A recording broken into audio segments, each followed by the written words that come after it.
Assalamualaikum warahmatullahi wabarakatuh. Perkenalkan, nama saya Cahyani Salsabila Cinegara dari kelas 10 DKV 2. Nah, di sini saya akan menjelaskan, kalian tahu nggak sih apa itu Pancasila? Menjelaskan tentang kedudukan, fungsi, dan arti Pancasila itu seperti apa. Nah, mari simak video bersama saya. Nah, kalian tahu gak sih arti Pancasila itu apa? Pancasila, menurut Darji Darmondiharjo, istilah Pancasila dikenal sejak zaman Majapahit abad ke-12. Terdapat dalam buku Nagarakretagama karangan Pu Prapanca dan buku Sutasoma karangan Pu Tantular. Berasal dari bahasa Sanskerta, yaitu panca artinya 5 dan sila artinya asas. Berarti batu sendi yang 5 atau pelaksanaan kesusilaan yang 5 Pancasila, yaitu A. Dilarang melakukan kekerasan, B. Dilarang mencuri, C. Dilarang berbohong, dan D. Dilarang mabuk atau minuman keras. Nah, selanjutnya ada fungsi dan peranan Pancasila. Di sini ada yang pertama, Pancasila sebagai jiwa bangsa Indonesia. Yang kedua, Pancasila sebagai kepribadian bangsa Indonesia. Dan yang ketiga, Pancasila sebagai sumber dari segala sumber hukum. Yang keempat, Pancasila sebagai perjanjian luhur. Yang kelima, Pancasila sebagai satu-satunya asas dalam kehidupan berbangsa dan bernegara. Dan yang keenam, Pancasila sebagai moral pembangunan. Nah, di sini selanjutnya ada fungsi dan peranan Pancasila. Kalian tahu nggak sih? Nah, di sini yang pertama ada Pancasila sebagai jiwa bangsa Indonesia, berfungsi agar Indonesia tetap hidup dalam jiwa Pancasila. Yang kedua, ada Pancasila sebagai kepribadian bangsa Indonesia, berfungsi memberikan corak khas yang membedakan bangsa Indonesia dengan bangsa lain. Hanya Indonesia yang memiliki ideologi Pancasila. Yang ketiga, Pancasila sebagai sumber dari segala sumber hukum. Nah, maksudnya apa? Sebagai sumber hukum yang mengatur segala hukum yang berlaku di Indonesia, semua hukum harus tunduk dan tidak boleh bertentangan dengan Pancasila. Nah, yang keempat, Pancasila sebagai perjanjian luhur, merupakan keputusan final bagi bangsa Indonesia yang harus diamalkan dan dilestarikan oleh seluruh rakyat Indonesia.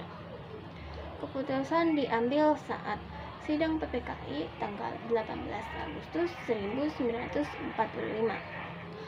Yang kelima, Pancasila sebagai satu-satunya asas dalam kehidupan sehari-hari berbangsa dan bernegara. Pancasila terus senantiasa dilaksanakan secara murni dan konsekuen.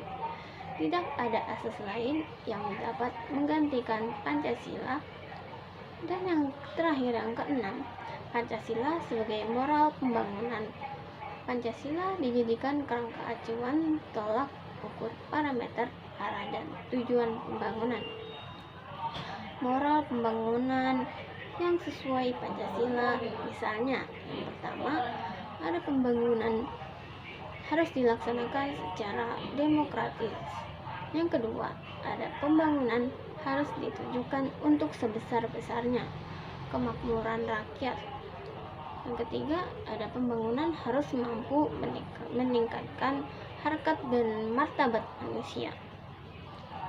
Nah, selanjutnya di sini ada makna Pancasila sebagai dasar negara dan pandangan hidup. Yang pertama, Pancasila sebagai dasar negara berupa ciri, cita-cita, acuan, tujuan yang hendak dicapai, berfungsi sebagai dasar mengatur penyelenggaraan pemerintahan negara. Nah, contoh penerapannya yaitu yang pertama, pemerintah mengadakan program vaksinasi COVID-19 untuk semua kalangan. Nah, itu tuh termasuk ke sila Pancasila kelima. Yang kedua, diadakannya pemilu setiap 5 tahun sekali, termasuk sila keempat. Ketiga, kebijakan donasi untuk meratakan pendidikan. Sila kedua Pancasila. Yang kedua, Pancasila sebagai pandangan hidup atau pegangan petunjuk hidup, dipergunakan sebagai petunjuk dalam kehidupan sehari-hari masyarakat Indonesia, sebagai pedoman dalam bertingkah laku dalam kehidupan bermasyarakat, berbangsa, dan bernegara. Nah, contoh penerapannya, sila pertama, berdoa dan beribadah, memohon kepada Tuhan Yang Maha Esa, memohon untuk diberikan kesehatan. Sila kedua yaitu saling berbagi dan tolong menolong sesama orang yang sedang kesusahan. Nah, itu dia penjelasan dari saya. Nah, di sini aku ada pertanyaan nih. Nah, simak pertanyaannya ya. Nah, oke. Kita masuk ke sesi pertanyaan. Nah, di sini ada 2 pertanyaan dan aku bakal jawab tentang materi Pancasila ini. Simak baik-baik ya. Nah, pertanyaan pertama, bagaimana sih cara Pancasila itu menyatukan segala perbedaan?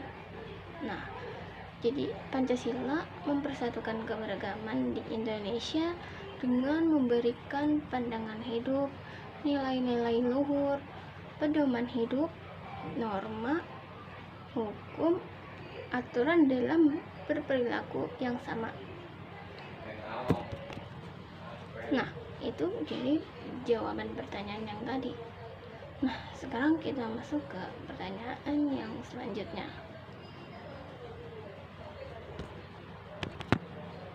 Nah, bagaimana sih peran Pancasila di era globalisasi saat ini, saat sekarang itu? Nah, jadi peran Pancasila di era globalisasi saat ini itu, peran Pancasilanya itu sangat penting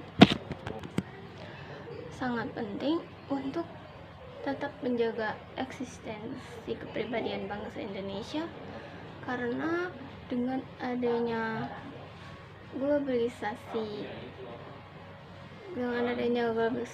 batasan-batasan di antara negara seakan tak terlihat, sehingga berbagai kebudayaan asing itu dapat masuk dengan mudah.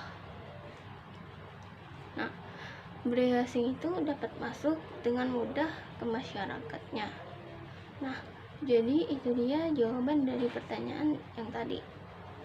Oke, sekian dari saya. Mohon maaf jika ada kesalahan atau kekurangan. Semoga materi ini memberikan manfaat untuk kalian ya. Oke, terima kasih. Wassalamualaikum warahmatullahi wabarakatuh.